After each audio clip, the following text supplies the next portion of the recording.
Dr. Carling Beninger, and I'm here with Emma Quan. And she was the recipient winner of the William Kaye Lamb Award for one of the best student works relating to the history of British Columbia. And so we're just here to have a little chat about her paper. Just to start off, I just wanted to talk about the class that Emma wrote the paper for. Last summer, I taught a class at Douglas College, History 2215, Canadian Lives, An Introduction to Social and Cultural History. And this class was really great because we got to look at a lot of history that was often, overlooked in the historical record and bringing in voices from the margins. And so we looked at a bunch of different topics. One was Chinese immigration, and another is history of LGBTQ rights in Canada, and then things like history of radio. So a bunch of different topics. But one of the assignments for the paper for the class was to write a research paper, and I gave students the option to choose whatever they'd like. They could choose whatever topic that appealed to them. It just had to be in Canada and focus on social and cultural history. So Emma, maybe I'll start by asking you why you chose the topic you did. Yeah, I think, well, at least going into the class, like with the research paper in mind, I knew that I wanted to write about something to do with Chinese Canadian history, because my grandparents on my dad's side moved to Canada from China. So I knew I wanted to learn a little bit about that and write about something to do with that.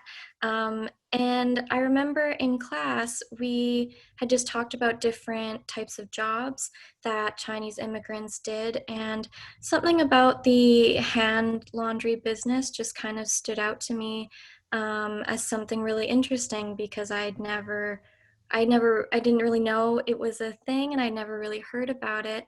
And so I just decided that I kind of wanted to learn more about it. Well, that's great. Yeah, I remember initially there was a research proposal that students had to do, and I remember reading yours and having a chat with you about it, about bringing in your family's oral histories. So how did that impact, writing your paper? I think it really helped just sort of make it feel a little bit more personal, especially in the writing process, which I think also helped that sort of inspiration to write it, because there is that sort of personal connection with my family and cultural heritage. And because that was also something we had talked a little bit about in class, was the idea of oral histories too. And that was something that I had never really explored. And I felt like this was kind of a good opportunity to merge those together and try something I had never tried before in writing a research paper. And yeah, just that family kind of connection, I think, helped make it feel more like not just a paper for school, but like a paper connected to my family and culture and that sort of heritage aspect. Great. So you actually interviewed your grandparents, right? Mm-hmm. Yeah, Yeah, great. I visited my grandparents. They live in Vancouver, Mhm. with my dad, actually, and we both kind of conducted the interview because he was also really interested in, learning more about his own family as well, because it's something that we had never really talked about in detail, or at least sort of in a formal sense. So the four of us got together, had, a little lunch, sort of made a nice gathering out of it. And I had prepared some questions, but most of it, everything just kind of ended up flowing very naturally in conversation of just talking about their experiences. Oh, that's great. So was there anything you learned while researching this paper that surprised you? I think the biggest thing that surprised me was how specific Mhm. the jobs were, because I sort of started a bit broad initially of just looking up what kind of jobs Chinese immigrants had. And I think it was really interesting the sort of cultural aspects that, in a sense, pushed this very niche industry to be very Chinese dominant because of other sort of discriminatory or racist policies that sort of excluded them from other industries. And I think that was kind of surprising in the sense that I think when we think of laundry services, at least now, since it's not as common, that that it would be such a big, very specifically flourishing industry. And I think that was sort of pleasantly surprising that it was such a dominant aspect of people's lives, and that it really made a big impact in their ability to begin a life in Canada. Right. Yes. And your argument, and you talk about, the social discrimination, but that how, being able to kind of carve out this niche in the hand laundries. And I don't know, maybe you could speak a little bit about what you learned about the experience of the families who ran these laundries, like what their experience in the business was. Based on the research that I did, it seemed that the laundry business was very, very difficult. I mean, washing clothes by hand, having to boil water, using, starching and hanging to dry, and doing everything by hand in often very, very small sort of rooms and locations. That's very difficult work, and a lot of people have a lot of laundry, and so it's very busy, very long hours, and in a sense, people had to live and work in the same residence. So I think that it was very, very difficult, but at the same time, Mhm. I think there is sort of an inspiring aspect of that it was very family oriented. Often the whole family would be working together, and the fact that it was a way for people to support themselves and support their family and their children so that they didn't necessarily have to work these hard laborious jobs when they grew up, so they could go to school or pursue other ventures. And one of the really a strong point that you make in your paper is about resiliency, and talking about how the families that ran these businesses had a lot of resiliency, and yeah, so I was wondering if you wanted to comment on that. I guess that was also something that really stuck with me about the research when I was doing it, is that especially with like the head tax and the all of the other policies that really made it very challenging for Chinese people to come to Canada. I mean, the Exclusion Act, it's pretty self-explanatory of what that was about.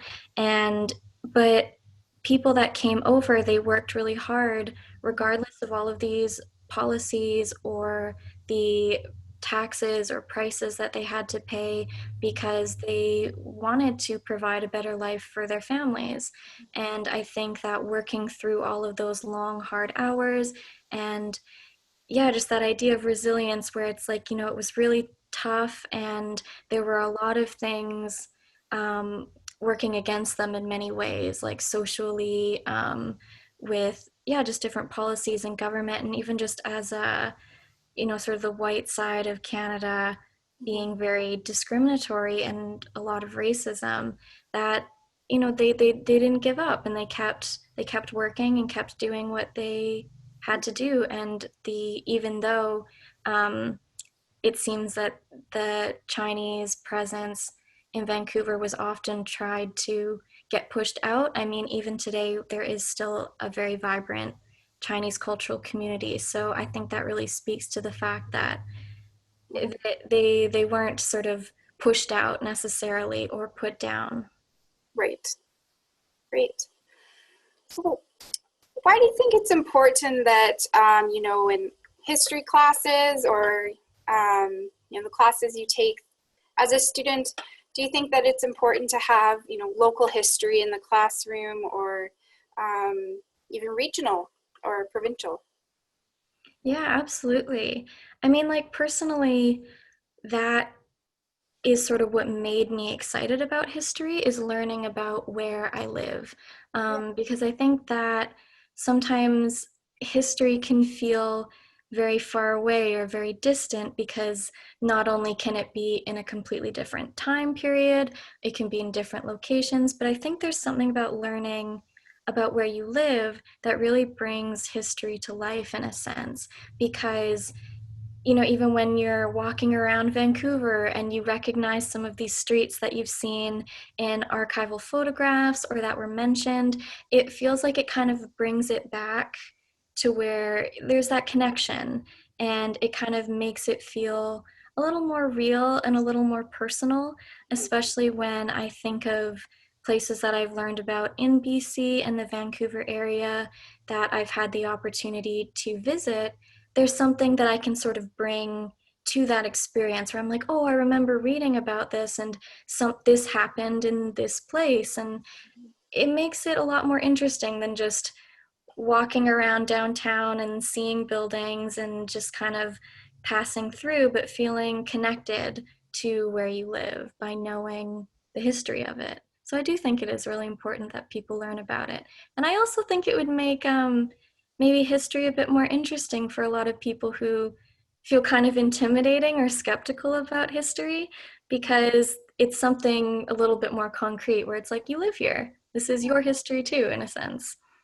Right, yeah, and also having students that discover new things they didn't know, whether they grew Yeah. up in BC or they're, coming to BC for education. And so, yeah, there's always a lot to learn for sure. And I know as a professor and someone that's taught in different provinces that it's always really important to try and bring in some local examples. You definitely see students connect to that, as I did in the class that, we did. Um, Yeah. yeah, so I think it's really important. Let's see, we have some photos here. And a couple, I guess some of these you'll be putting in your paper when you publish it. Yes, this first photo, the Watchung Laundry, the information that I found about that one, it was from 1884 operating, and it was on the south side of Water Street between Abbott and Carroll, I'm actually not sure of the pronunciation, and faced the Burrard Inlet. And I liked this photo because it shows the whole family together, which kind of connects to that, those concepts of that it was a very family-run business, and the idea of bringing family together to support the family and everyone being involved. And so that one I believe was 1902, and it's the interior of a laundry.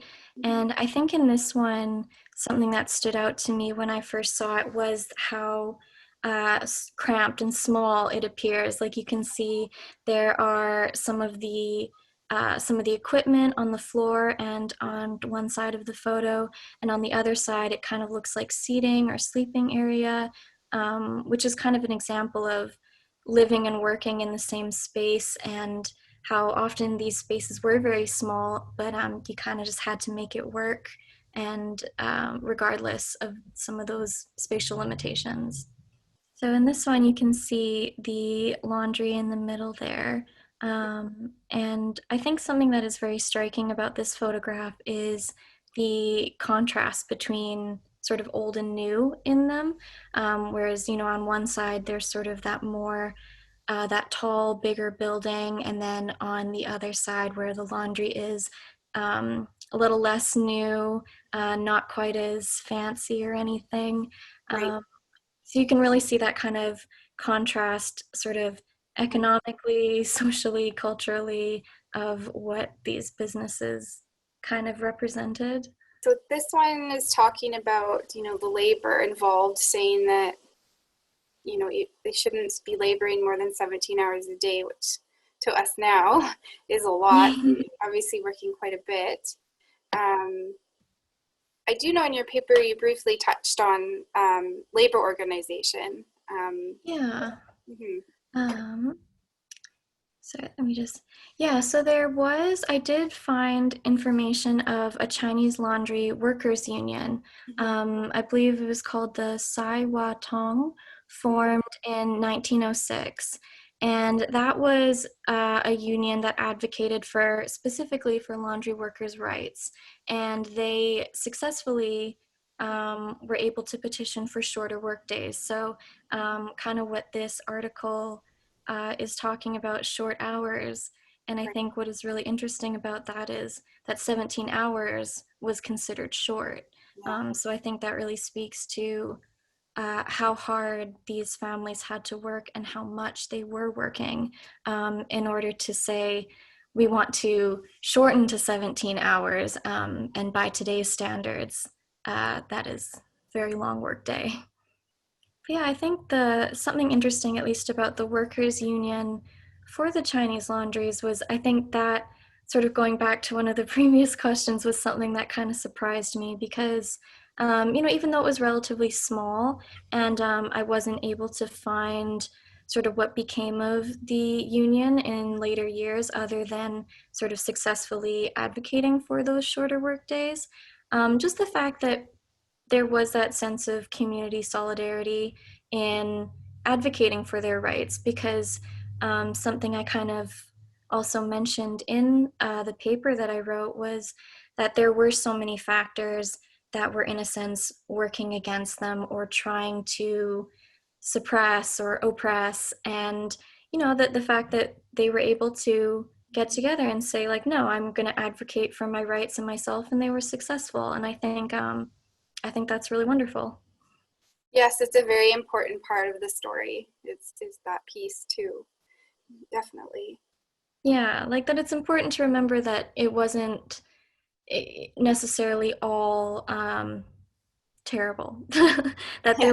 there were some successes and there were some benefits to it, even though it was not necessarily the greatest situation, but that there were ways to make some positive changes within that.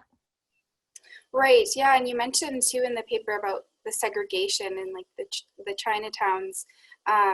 But then you mentioned earlier when we were talking that they were able to build this community and it's still Mm, there. So, yeah. yeah, definitely. And I think the aspect of the laundries being part of that is something that isn't as at the forefront of the conversation in a sense. But being able to have that industry and that income, I think, really contributed to being able to build that community. And I think it was an important aspect of fostering the Chinatown and the Chinese community that we have today. Well, is there anything else you'd like to comment on, that stood out to you in the process of writing your paper, and now you're going to be, um, you know, reviewing it and publishing it? Mhm. Yeah. Yeah, I think overall I had a really great time writing it because there is that sort of local and personal connection. And I think that's what can really help bring everything together is that sense of locality and um, personal interest, but also cultural. And I think it's always great to learn more about where you come from and where you live. And I really enjoyed writing it. And I mean, it's an honor to be able to be here talking about it even further because I love to talk about it. That's great. That's always really important is that if you have a deep interest in actually what you're researching and what you're Yeah. writing and being able to share that with people, it's very, very special. Yeah, absolutely. It is.